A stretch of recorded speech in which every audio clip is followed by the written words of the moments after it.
je vous rappelle que je ne suis toujours pas allée au Zaïre, je ne suis toujours pas allée au Congo, mais que j'ai quand même cette idée en tête.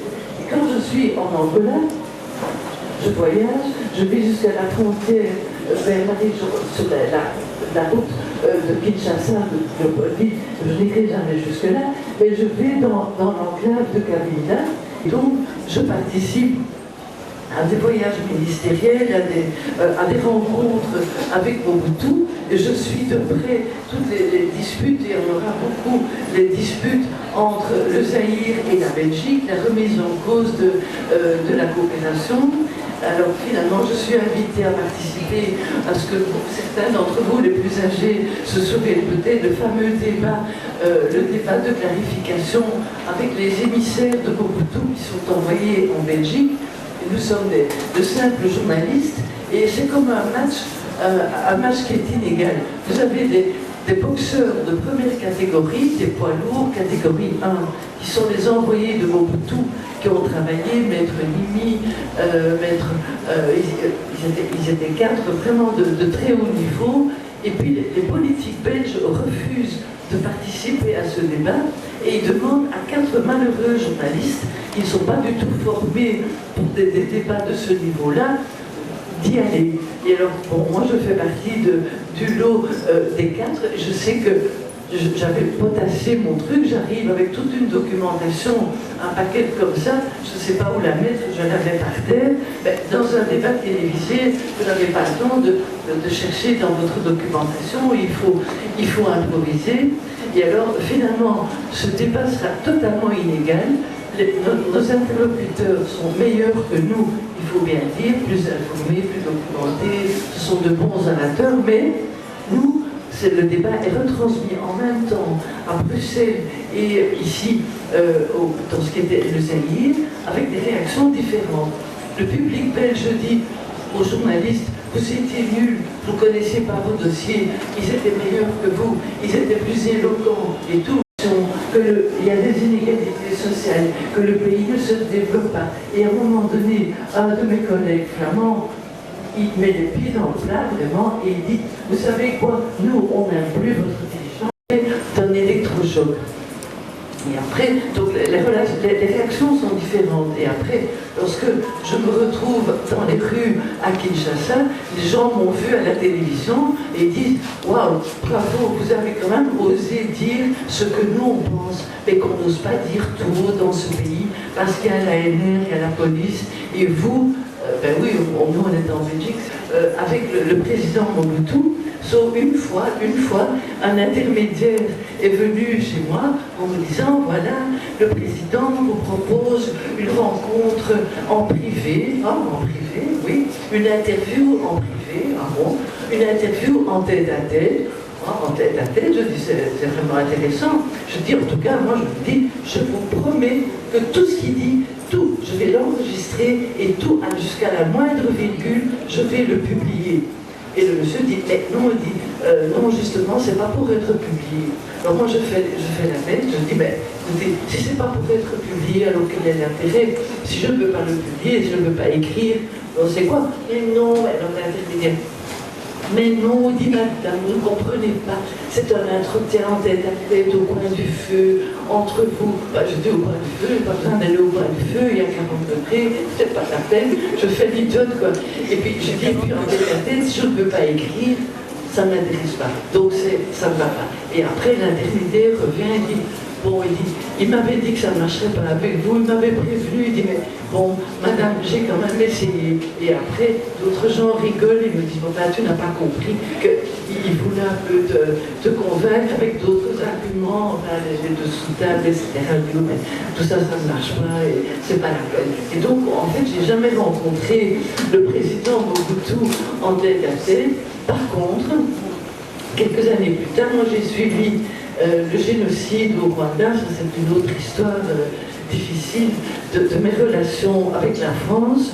Quand j'ai écrit j'ai suivi d'abord les massacres, les tueries, toutes les horreurs qui se sont passées au Rwanda, et quand au mois de juin, oui, au mois de mai ou de juin 94, à la veille de la tristement célèbre opération turquoise j'ai écrit dans le soir, en manchette du soir, que c'était des Français qui avaient participé à l'attentat contre l'avion d'Abiyarimana, là j'ai eu une réaction violente, pas des Rwandais, mais de l'ambassade de France qui a téléphoné au rédacteur en chef de mon journal et au Premier ministre belge en disant comment est-ce que la presse de votre pays ose écrire des choses pareilles sur la France.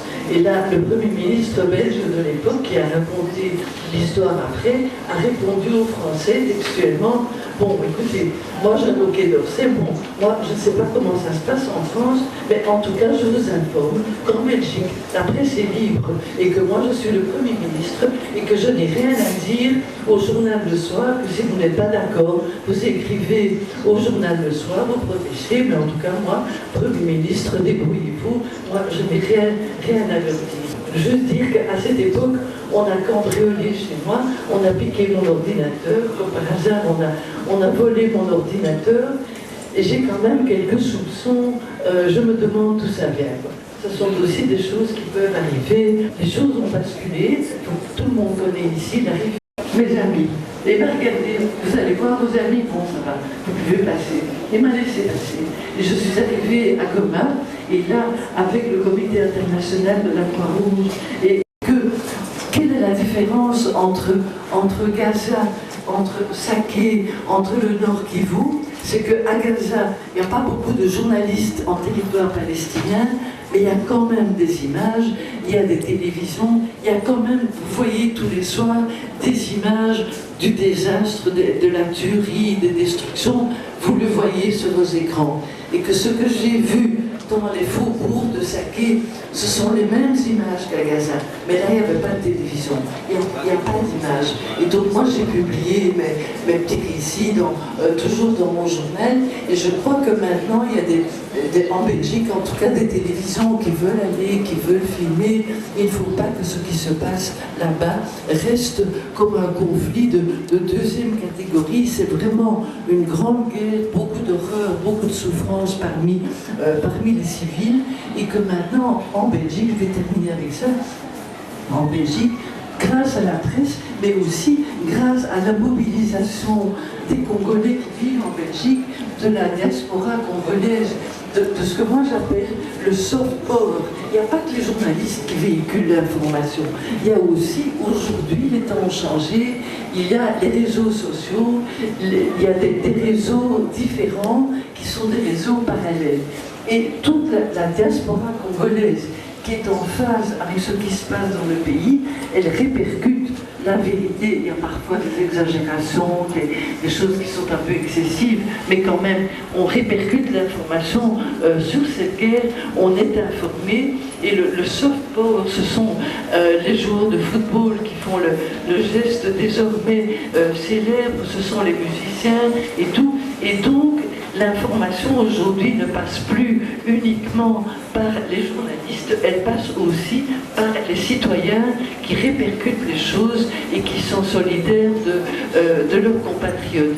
Et donc pour les journalistes, c'est à la fois plus facile parce que vous recevez l'information, elle est là, mais il faut toujours faire le travail de l'expliquer, de la traduire, de la rendre accessible à vos lecteurs, de se méfier aussi. Il y a un ennemi nouveau qui est arrivé, ce sont les fake news, c'est l'intoxication, c'est le mensonge, on vous raconte des choses, et donc aujourd'hui, plus que jamais, il faut essayer d'aller sur place, il faut avoir des interlocuteurs sur le terrain. Ici au Congo, il y a énorme, merci WhatsApp, merci Internet, il y a des dizaines de gens à qui je peux téléphoner à peu près partout dans le pays, même depuis Bruxelles, en disant, comme ce matin, dis-moi, toi qui vis au nord de Goma, sur la route de Nyiragongo, raconte-moi ce qui se passe. Et mon ami me donne des informations que je peux checker, vérifier et tout. Et ça reste un métier que j'ai toujours voulu exercer. L'âge de la retraite du soir, mais il y a des choses que je ne sais pas faire, c'est jongler avec les nouvelles techniques de l'information et tout ça. Et là, on a vraiment besoin des jeunes journalistes qui sont des champions, de l'électronique, des réseaux sociaux et tout ça. Maintenant, le soir, on fait des podcasts, on sait modéliser. Moi, sur le podcast, je ne sais rien faire.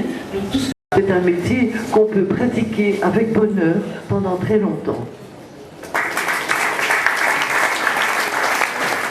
Merci beaucoup. S'il vous plaît.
Le Congo au-delà de la frontière et que des réfugiés qui étaient des réfugiés qui venaient du Rwanda, qui avaient participé au génocide, devenaient victimes à leur tour et que les frères des victimes Tutsis du Rwanda se transportaient au Congo et devenaient une armée combattante qui s'en prenait à des civils congolais, ça m'a vraiment bouleversé. C'est que des peuples qui ont été victimes d'un génocide ne sont pas immunisés eux-mêmes contre la tentation d'utiliser eux aussi la violence contre d'autres. C'est exactement ce qui se passe aujourd'hui avec Israël à Gaza, pardonnez-moi, et c'est ce que j'ai constaté dans le cas du Rwanda. Un peuple qui a été victime d'un génocide n'est pas immunisé contre le recours à la violence contre d'autres. Et là, on n'est pas dans le journalisme, mais on est dans la réflexion sur ce que c'est que l'être humain. Qui sommes-nous, tous hommes, femmes, civils? Est-ce que nous sommes immunisés contre la violence? Et ça nous oblige à nous interroger sur nous-mêmes, comme monsieur l'a dit, à nous interroger si un jour, moi, belge, vivant en Belgique, j'étais dans un pays en proie à la violence, je serais de quel côté, quelle serait mon attitude? On n'est pas immunisé et on a beau se mettre la main sur le cœur et dire « moi, jamais », eh bien on n'en sait rien. Parce que quand on est devant l'événement, on peut promettre qu'on ne va jamais commettre de crimes contre l'humanité. On n'est pas sûr. On n'est pas sûr de qui on est. Il faut être confronté à la réalité pour le savoir. C'est un peu la cruelle leçon de l'histoire. Voilà. Alors la deuxième question est plus facile parce qu'elle est vraiment anecdotique. C'est le titre du livre, Mes carnets noirs. Alors il s'appelle noir, non pas parce que je bois du noir, parce que je suis pessimiste, parce que je voyage beaucoup en Afrique, rien du tout. C'est beaucoup plus simple. C'est l'éditeur d'ailleurs qui a décidé du titre plus que moi-même, parce que, je le raconte tout au début, bon, quand on est journaliste, vous connaissez tous, on fait des reportages, et alors il y a les choses qu'on écrit, tout de suite à chaud. Et puis il y a des choses qu'on n'écrit pas parce que c'est anecdotique. Ce sont les aventures qui vous arrivent, ce sont les blagues, ce sont les trucs un peu qui paraissent marginaux. C'est le jeu. Est-ce que moi j'ai pleuré? Tout le monde s'en fout. Dans mes reportages, je ne vais jamais écrire que j'étais émue ou quoi que ce soit. Ça n'intéresse pas du tout les lecteurs de mon quotidien. Mais j'ai quand même des sentiments, j'ai des souvenirs, ou des bêtises qui me sont arrivées. Je suis tombée, je me suis perdue, j'ai perdu mes lunettes. Enfin, des tas d'anecdotes qui font partie de mes souvenirs, mais qui sont communiquées aux amis, à la famille, le soir, quand on veut un peu se distraire. Alors je raconte un peu mes histoires. Et puis, il y avait à l'époque mon ami très proche il était obligé de m'écouter chaque fois que je revenais. Et à la fin, il me disait, mais pourquoi est-ce que tu n'écris pas ça? Je dis, mais non, ça n'intéresse pas les gens, ce sont des trucs personnels que je te raconte à toi ou à la famille, mais ça ne va pas plus loin. Et chaque année, il me faisait un beau cadeau à la Noël, un petit carnet de Moleskine, un petit carnet couvert de cuir noir, un carnet noir, en me disant, voilà un beau carnet un peu luxueux, un peu chic, dans lequel tu devrais écrire des anecdotes. Et puis, là, j'avoue que moi, écrire dans un carnet un peu chic, un peu trop beau, je n'ai pas fait. Moi, mon carnet, c'est toujours des carnets comme ça, avec une spirale qui coûte beaucoup moins cher sur le marché, ou bien écrire mes textes à l'ordinateur, comme tout le monde, je tape mes articles. Et donc, ces carnets sont restés dans l'armoire, je ne les ai jamais utilisés.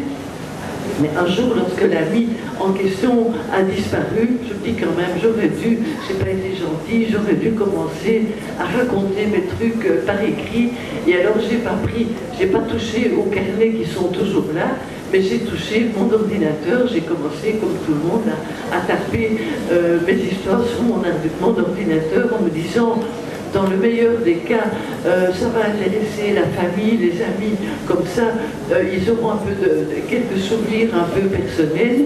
Et puis dans le deuxième cas, peut-être que je trouverai un éditeur qui va trouver que ça vaut la peine. Et alors j'ai donné le manuscrit un jour à M. Wirich, qui l'a lu et qui dit, mais ton histoire de petit carnet, finalement, ça ferait un bon titre pour le livre. Je dis, bon, ok, c'est toi qui es l'éditeur, c'est toi qui décides. Voilà, donc c'est tout à fait anecdotique. Alors, la troisième question qui est plus subtile, c'est l'histoire du massacre des étudiants à Lubumbashi. Alors je le dis dans le livre, je vous dois quand même toute la vérité. Je n'étais pas à Lubumbashi, je n'étais pas, parce que c'est arrivé, ces événements ont eu lieu à une époque, c'était la fin du Mobutisme, et je n'étais plus persona grata dans le Zaïre de Mobutu, je ne pouvais plus y aller. Mais j'avais déjà, comme je vous l'ai dit, énormément de contacts, de correspondants, un peu partout dans le pays. J'avais veillé à avoir des relations. À l'époque, il n'y avait pas encore Internet. Mais un jour, une lettre m'est arrivée, postée en Zambie, d'un jeune homme qui se présentait comme un étudiant à l'université de Lubumbashi et qui disait, madame, vous n'êtes pas au courant, mais nous avons été victimes d'une opération punitive qui s'est déroulée, et voilà. Donc ça, c'était un témoignage. Mais j'en ai eu d'autres après, d'autres sont venus, je vous dis tout, j'ai appelé, c'est ce que tous les journalistes font, j'ai appelé des gens sur place que je connaissais, et notamment le consul de Belgique à Lubumbashi et quelqu'un à l'ambassade de Belgique à Kinshasa. Et ces deux témoins belges que je trouvais être des sources crédibles m'ont dit, on est allé sur place, sur le campus, et oui, il s'est passé quelque chose. Ils ne savaient pas me dire la dimension du massacre, ni le nombre de morts, ni les circonstances exactes, mais il s'était passé quelque chose. Et donc j'ai rassemblé tout ce que j'avais et j'ai publié un article sur ce massacre, mais je n'ai jamais dit que je l'avais vu parce que c'était pas vrai, je n'y étais pas, c'était écrit d'après des sources différentes. Et alors après, vu la polémique qui a tout de suite commencé, mon journal on s'est mis en rapport avec un étudiant zaïrois de l'époque qui vivait, je crois que c'était au Zimbabwe. il était au Zimbabwe et il était originaire du Katanga.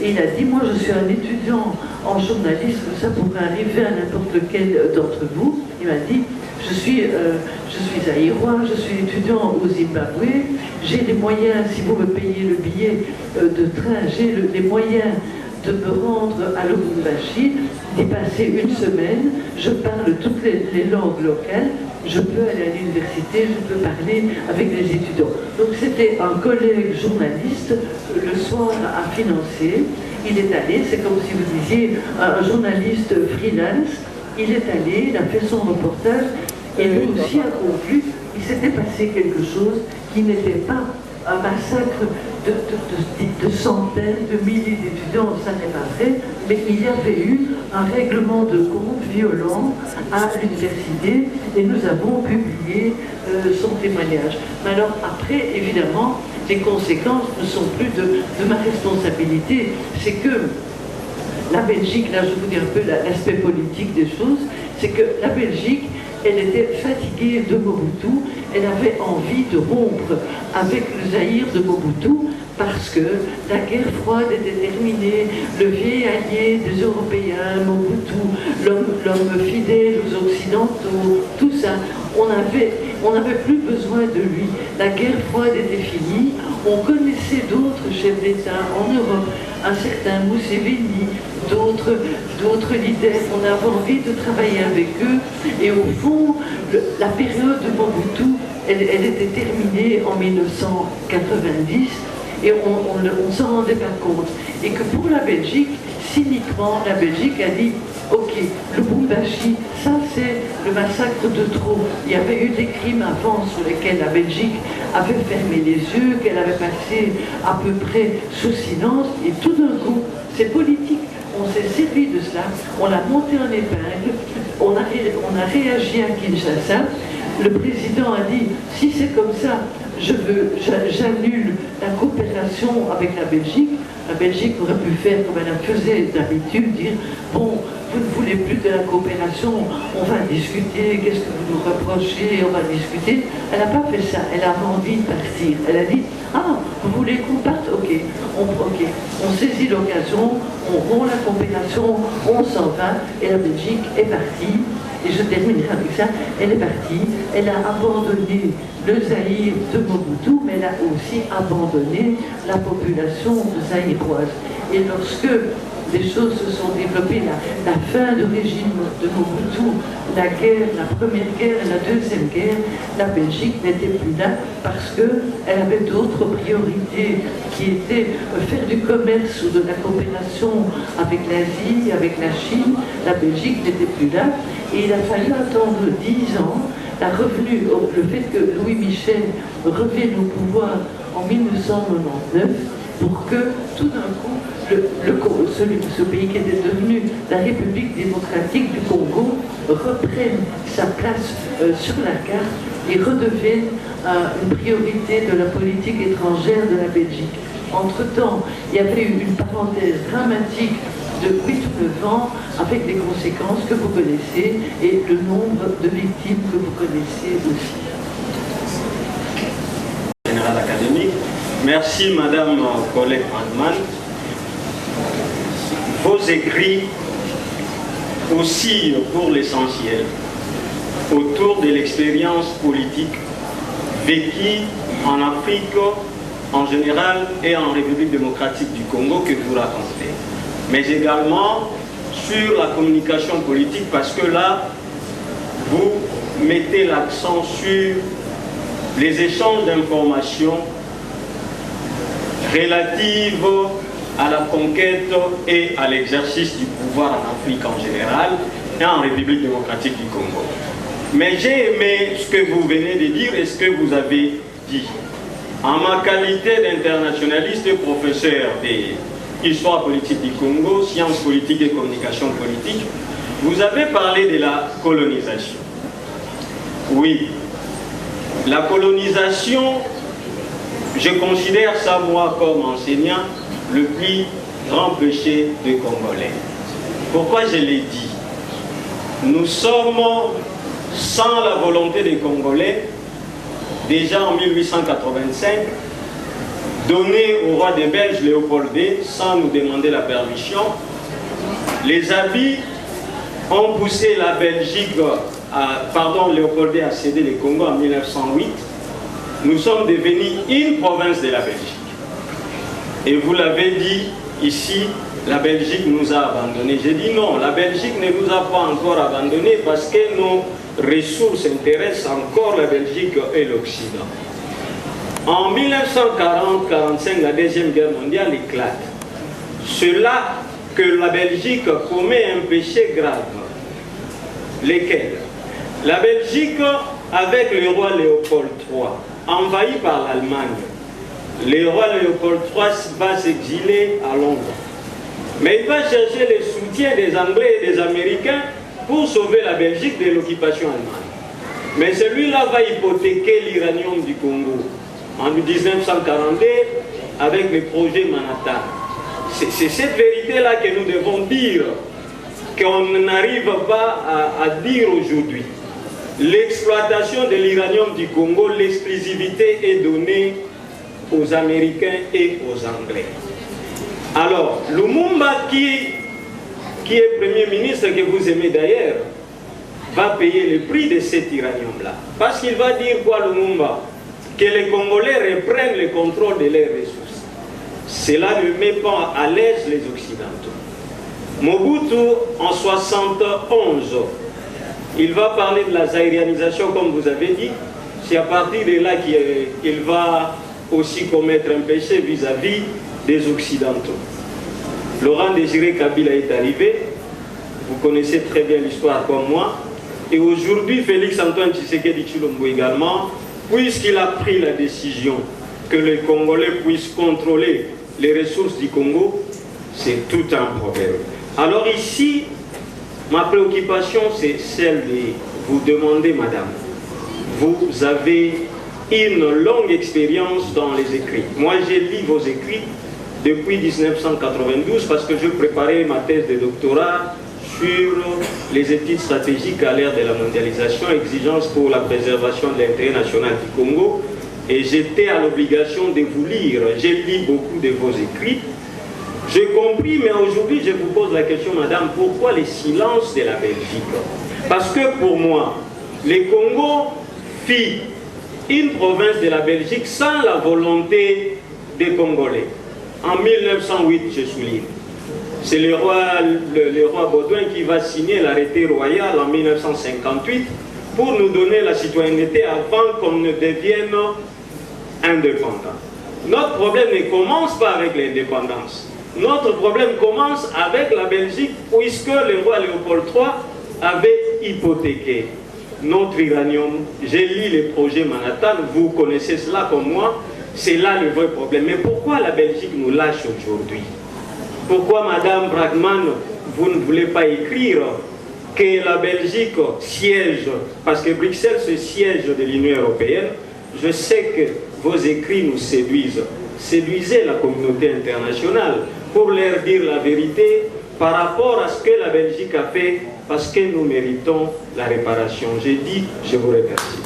C'est qu'en Belgique, on a fait une commission d'enquête sur la mort de Lumumba pour savoir ce qu'il en était exactement. Les gens ont parlé, il y a eu des témoignages, il y a eu des cérémonies, vous avez vu ça, de rapatriement, de ce qui restait là-dedans de Lumumba. Mais sur le fond de l'histoire, sur la finale du rapport n'a toujours pas été publiée parce qu'on attend que les deux derniers témoins qui étaient physiquement présents à Lubumbashi lorsque Lumumba a été assassiné, on attend que ces deux derniers témoins soient décédés. L'un d'entre eux est mort l'an dernier, le dernier qui est un monsieur très influent est toujours là et on ne publiera le rapport complet qu'après son décès. Donc ça veut dire que la Belgique veut savoir la vérité, mais jusqu'à un certain point.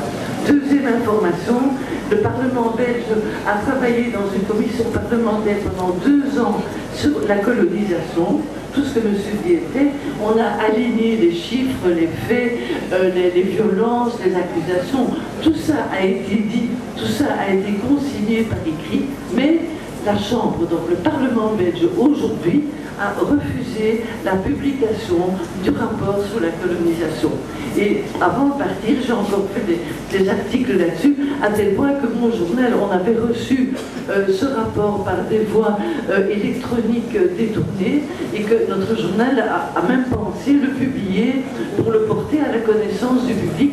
Mais c'est une question informatique, le fichier était trop lourd, on allait mettre en péril tout le système informatique du soir, et donc on n'a pas fait. Mais il y a un parti politique qui s'est emparé de cette conclusion du rapport parlementaire et qui va tout de même le sortir avant les élections. Ça veut dire que jusqu'aujourd'hui, les autorités belges ne veulent pas que soit imprimé, porté à la connaissance de tous, le rapport sur la réalité et tous les aspects de la colonisation. Alors, troisième point, la Belgique n'a pas oublié le Congo. Elle estime qu'elle est toujours un pays de référence. À mon avis, mais ça c'est personnel, je l'ai déjà écrit bien souvent, je trouve que les autorités belges ne parlent pas assez fort pour défendre le Congo lorsque les frontières sont violées, lorsque les ressources naturelles sont pillées et emportées dans le pays voisin, lorsque la violence est exportée au Congo. Les autorités belges, merci beaucoup, c'est gentil, la liberté de la presse existe encore et la presse peut s'exprimer et elle le fait, en tout cas en ce qui me concerne, je ne m'en prive pas, mais je me heurte à la timidité, à la réserve des autorités belges qui ont peur de nommer les choses, de les dire en face. Et hier, c'est avec plaisir quand même que j'ai lu que, enfin, hier soir, a communiqué que notre ministre des Affaires étrangères avait pris position plus clairement pour dénoncer les massacres qui se déroulent au Nord Kivu, les influences étrangères, mais ça date d'hier soir. Si j'étais à Bruxelles, je peux déjà vous dire que si j'étais à Bruxelles, j'aurais fait un éditorial dont le titre aurait été « Enfin, il est plus que temps ». Merci beaucoup.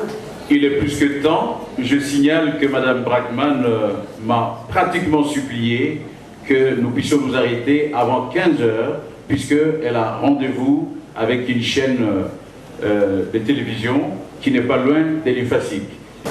Il a dit des choses vraies. Pourquoi la Belgique se tait? Pourquoi les relations internationales se taisent? Au point qu'au lieu d'appeler cela communauté internationale, on appellerait cela communauté intercriminelle. Pour qu'il le dise, le journaliste. Félicitations également à Mme Colette Brackman. Mes amis, les Congolais savent très bien pourquoi le moment est mort. Ils savent très bien. Voici quelqu'un qui a dit les richesses congolaises doivent appartenir aux Congolais. Point très magique. Et la Belgique, la communauté intercriminelle ne peut pas aider ça. Point. Ça ne peut pas dans Bongo. Deuxièmement, les Congolais savent très bien pourquoi on a affaibli Mobutu. Parce que quelque part, Mobutu voulait que les richesses congolaises appartiennent aux Congolais. Ouaji. Troisièmement, les Congolais que vous êtes, vous savez très bien pourquoi Laurent Désiré Kabila est mort. Parce qu'il y a eu un moment dit, je ne trahirai pas mon peuple. Il l'a dit. Ouaji. Aujourd'hui, le peuple congolais sait, Madame le sait, vous le savez, on tue, on viole, on vole à l'est du pays parce que le Congo est riche.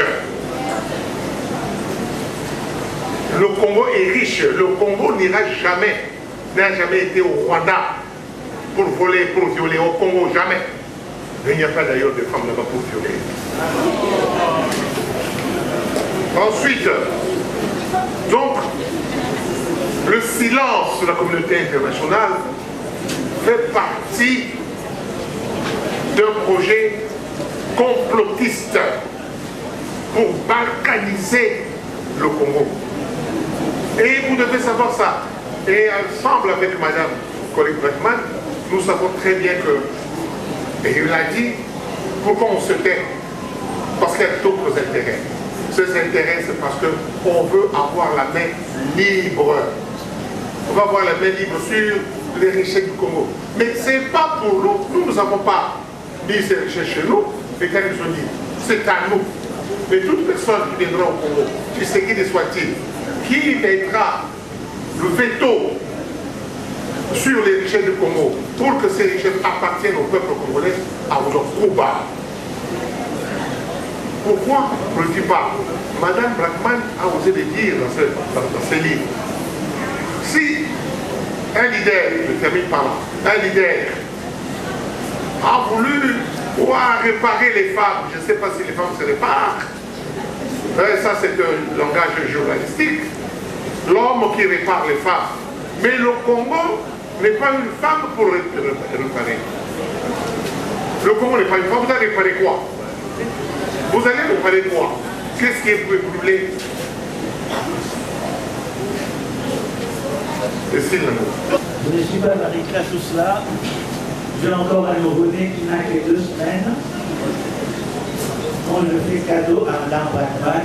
Le Congo, c'est pas que les guerres, c'est aussi la musique, mais c'est aussi le sport. Le tout dernier, c'est sur les léopards. Madame, je pose la question en tant que professeur de droit des médias. Vous arrivez au moment où vient de sortir un document très important pour les journalistes de formation, c'est-à-dire l'ordonnance loi, qui va remplacer la loi de 96 qui régit les médias dans notre pays. Ce texte a été l'objet de beaucoup de discussions, de débats et de controverses. Pour les journalistes, on peut sanctionner les fautes journalistiques, tout sauf la prison. Pour les acteurs politiques et publics, toute sanction, y compris la prison. Et je vais vous révéler une chose, c'est que dommage pour nous, les acteurs publics et politiques, nous avons opposé un document, un de vos articles. L'article que vous avez écrit le 22 mai 1990, précisément, ce sont dont vous avez parlé avec Pierre Sana, le fameux massacre de Lubumbashi, qui s'est avéré inexact par la suite. Et les acteurs publics et politiques nous disent, si un tel article était écrit par un journaliste du Congo, voulez-vous vraiment que son auteur demeure impuni? Et ces acteurs publics et politiques se sont basés sur 3 arguments, l'un criminologique. Les criminologues de Lubumbashi, les frères de Lubumbashi, ont démonté tout ce récit. Et même sur la tribune où vous êtes, il y a quelqu'un qui en a rajouté, le commandant d'Ofiasso Loane Azaïr, qui est venu nous dire, nous raconter cette nuit-là, invité d'ailleurs par celui qui est à votre droite, qui a raconté cette nuit pour dire que ce massacre n'a jamais existé.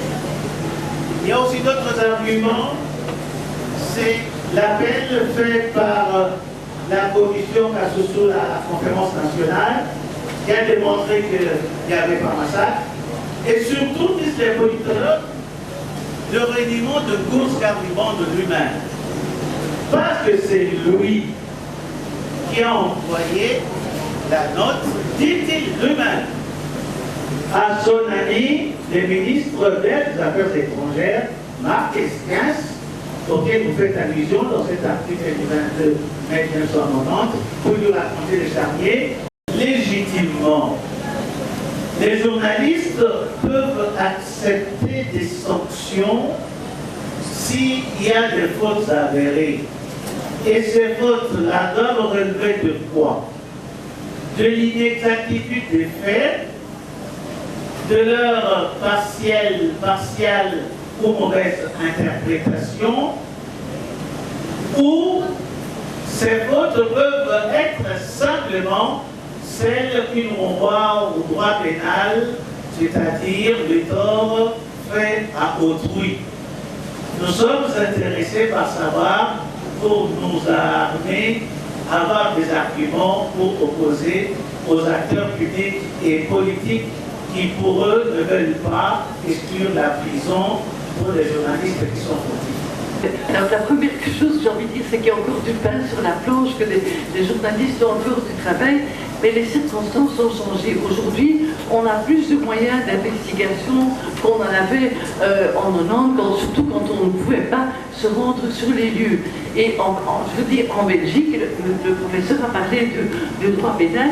En tout cas, en Belgique, je crois que de manière générale, les journalistes ne sont pas au-dessus de la loi. S'il y a litige, c'est aux tribunaux qu'il appartient de le définir, mais que les journalistes ont, en tout cas en Belgique, et je crois que ça existe dans d'autres pays aussi, des moyens de régulation interne. En Belgique, on a ce qu'on appelle un comité de déontologie des journalistes où toute personne ou institution qui se sent lésée par un article, une information diffusée peut en appeler au comité de sanction, le CSJ, comité de déontologie des journalistes, où ce sont des pairs, des collègues qui examinent la plainte. Il n'y a pas de suite pénale à ça, mais il y a des conséquences morales.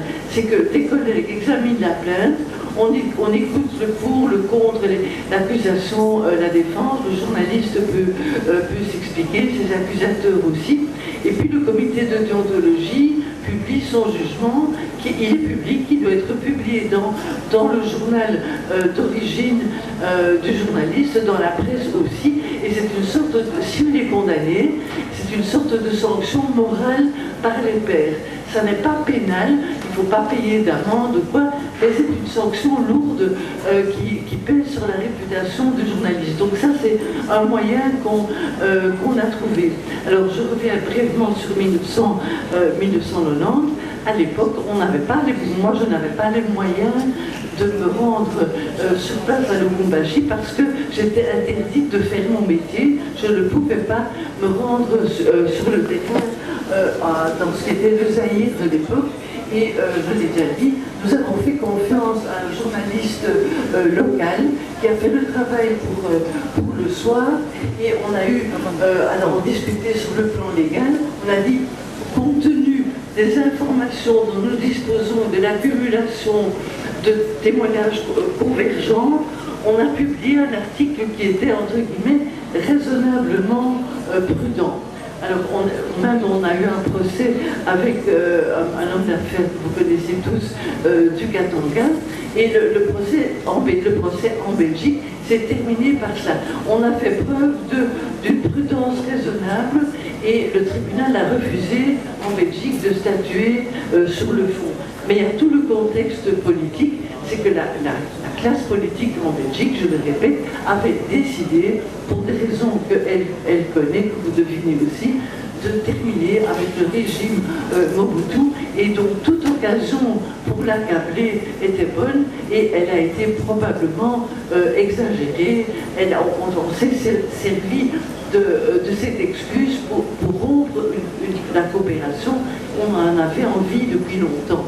On attendait juste la bonne occasion, et il se fait que ce massacre qui a été grossi du côté de Saké, ils ont bien été publiés dans le soir. Il y a un reportage sur un camp de déplacer le CEPAC, la 8e CEPAC, qui est juste avant Saké. Il y a un reportage très dur sur Dosho, l'hôpital de Dosho à Goma, qui est envahi par des blessés de guerre. Je raconte que notamment les gens sont victimes de blessures très graves causées par des armes nouvelles qui sont les explosifs. Et il y a eu un éditorial aussi dans un journal ça fait à peu près 15 jours, 3 semaines, qui allait dans le même sens. Après ça, j'ai fait autre chose. On a publié, je crois, un autre article de correspondant sur place. Mais on n'a pas renoncé à donner des informations sur ce qui se passe à l'est du Congo. Et en tout cas, moi, tout au long de cette guerre injuste, j'ai publié bien des articles, parfois fruits de témoignages, ou des éditoriaux, dont l'un a été fortement répercuté, je pense, ici, dont le titre était, et ça répond aussi à une des questions, le Congo n'a pas d'amis.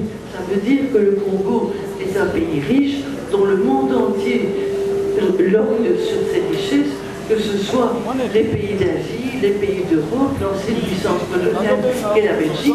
Tout le monde est intéressé par les ressources du pays. En 3 morceaux, il y a des gens que ça arrange, et ce sera comme le Soudan, comme d'autres pays, suivant les cartes avec les ressources minières et autres. Et la population congolaise est attachée à son pays, à l'unité de son pays, et ça c'est le seul barrage qui existe contre cette tentation de balkanisation. Et quand j'écris le Congo n'a pas d'amis, ça veut dire qu'il ne doit pas compter sur la sollicitude du monde entier, il est trop riche pour ça, il doit compter sur lui-même, c'est-à-dire sur la solidarité de sa propre population. Et là, je vous dis à vous qui êtes des journalistes, soyez solidaires. Et comment pouvez-vous être solidaires? Il n'y a pas 36 façons. En écrivant, en maintenant la pression, en reprenant des reportages de vos collègues qui se trouvent à l'Est. Je m'adresse au rédacteur en chef, envoyez des journalistes sur place, payez, sortez l'argent. Après tout, l'argent, ça se trouve. Demandez-en s'il le faut pour prendre un avion, pour aller sur place. Et pour écrire, allez à Tocho, allez près de Saké si c'est possible, racontez ce que vous avez vu. Et je dis aussi aux responsables de ce pays, même si l'information vous dérange, laissez les journalistes faire leur travail, publiez-la. Ne mettez pas en prison ceux qui vous dérangent, qui écrivent parfois dans des journaux étrangers des trucs qui dérangent le pouvoir. Laissez-les libres de faire leur métier, parce que c'est ça que vous devez à la population.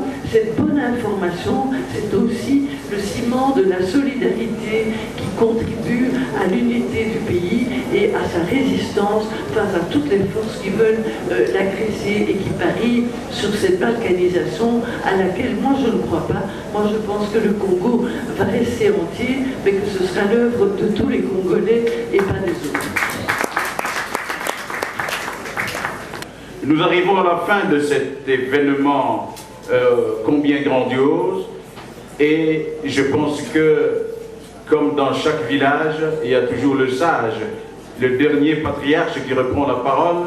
Ici je pense au recteur magnifique, comme je l'appelle, qui nous a permis, sous son leadership, d'organiser cet accueil mémorable en ce 8 mars. Et je pense que, sous l'accompagnement de nos amis de la Carole Cantores qui ont conquis le cœur de Madame Brackmann, je vais demander à Monsieur le recteur magnifique, qui certainement, Madame Brackmann, a un petit cadeau, car le petit cadeau entretient l'amitié. Et comme disent les Japonais, petit cadeau va où il va recevoir les grands cadeaux. Nous attendons beaucoup de vous. Vous avez entendu cette jeunesse. Eh bien, merci d'être venu. Je laisse la parole à Monsieur le recteur.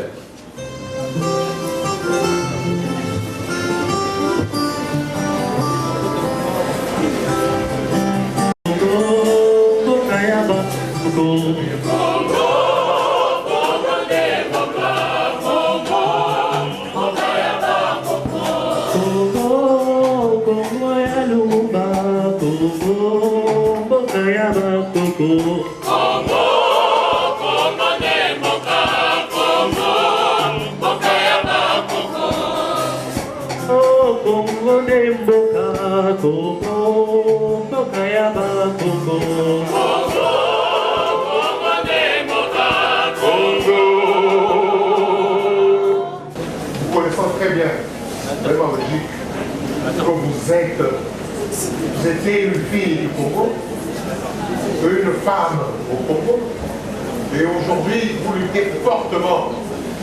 Moi, quand je faisais ma thèse à l'Université de Montréal, j'ai voulu, vous étiez formidable dans vos écrits. C'est pour cela qu'aujourd'hui, au nom du comité de gestion, au nom de nos étudiants, je dirais mes étudiants, nous vous offrons comment ça? Nous offrons ce cadeau.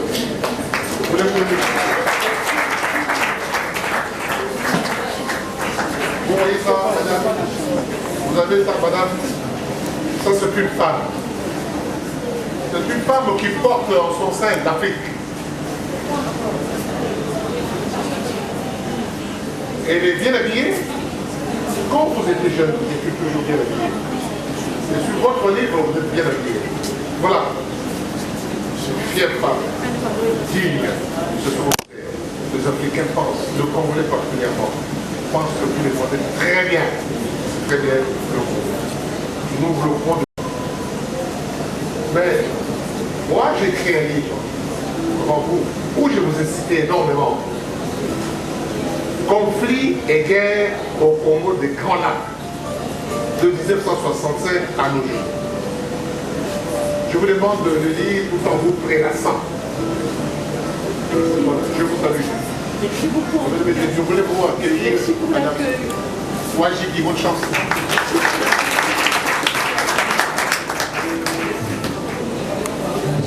Léon, tu peux reprendre la perche. Qui est président de l'école d'information et de communication. Il y a une possibilité qu'il vienne chanter ici et que vous alliez chanter par là. Mais ce n'est qu'une promesse. Merci beaucoup. Ça va? Nous sommes fiers de vous. Merci en tout cas.